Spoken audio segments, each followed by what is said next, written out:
Ирандағы арзан бензин неге бұл елдің экономикасын құрдымға кетіріп отыр? Әр литрі 13 теңгеге сатса да, бұл қандай факторлармен және қандай себептермен елге қауіпті жағдай екенін түсіндірейін. Елестетіп көріңіз, бір толы бак бензиннің құны 1000 теңгеге де жетпейді. Иранда бензин бағасы әлемдегі ең төмен көрсеткіштердің бірі. Кез келген жүргізуші үшін бұл нағыз жұмақ болып көрінуі мүмкін. Бірақ іс жүзінде бұл тегін дүние Иран экономикасын іштен кеміріп жатқан басты кеселдердің бірі. Неліктен арзан бензин ел үшін қауіпке айналды? Соған тоқталып көрейікші.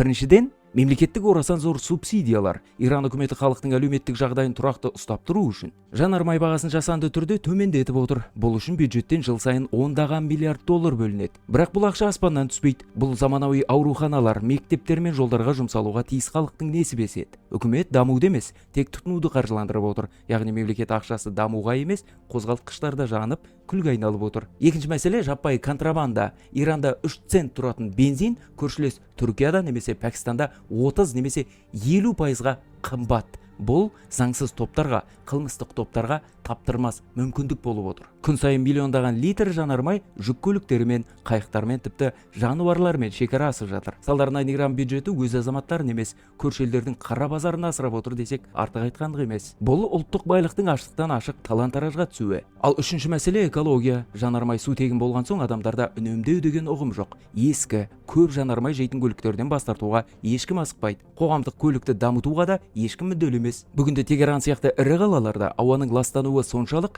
қыс айларында мектептер апталап жабылып, халыққа далаға шықпау туралы ескертулер жасалады.